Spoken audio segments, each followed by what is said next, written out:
আমাদের ছেলেদের বন্ধুত্বটা বিদেশ না যাওয়া অবধি সীমাবদ্ধ থাকে।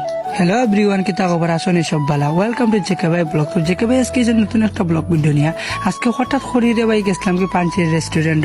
আসলে বন্ধু একটা মালয়েশিয়া রয়েছে ভিসা, ও ইয়ে দেশ সাইডে যাইতো কি ও উদ্দেশ্যে গেছিলাম পাঞ্চির রেস্টুরেন্টে তার বিদায় জানানিত। দেন আমরা গাড়ি পাইলে ইসলামের দিয়ে একটু সকাল গেছিলাম গিয়াই কেন উবানি লাগছে। আসলে দামান বেটা আইতা তো আইলে না বিদায় দিতাম।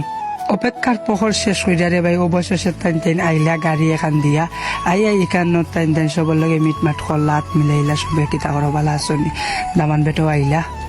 তো আজকে যে বন্ধুর বিদায় জানাই তার নাম হইল মাওরানুল ইসলাম নাহিদ। আমরা ক্রেস্ট আর গেঞ্জি আনছিলাম, বন্ধুরে ক্রেস্ট দিয়ে আমরা সবে মিলে একটা ফটো উলাইলাম। দেন আমিও একটা পিকচার উঠাইলাম বন্ধুর লগে, যাতে স্মৃতি হিসাবে থাকে।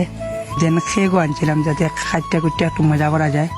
দেন তার বাদে আমরা আরম্ভ হয়ে গেল রে ভাই কেক কাটা অনুষ্ঠান। আসলে কেক কেটিয়া সবে মজা করা আর এখানে রে ভাই তবু গ্যাস লাগে বুঝছো না, খানির দেয় এটা হাত লাগে সুবে মাররা যে যার আগে যতক্ষণ খাইতে পারেন তারে যেন খাওয়াইতে হির কেন লগে লগ নাই।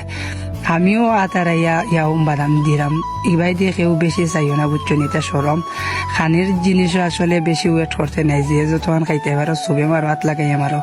খাইতে খাইতে বাদে আমরা কেক কানি হয়ে গেল শেষ হওয়া বাদে আর কিতারে বা বাইন খাইতে এগুলো হাত ফুসিলাও বুঝছো নি, আঙ্গুলে গুণ ফুসে হয়েছে খাইলাও শেষ তো আর কিতা করবাই। বিদায়ের শব্দটা কতটা কষ্ট করে। আসলে যে কোনো একজন বন্ধু যদি বিদেশ যায় বা প্রবাসও যায় তাইলে বোঝা যায়। যাওয়া বন্ধু বাড়া থাকো, বাই বাই টাটা, দেখা হবে আবার ইনশাল্লাহ।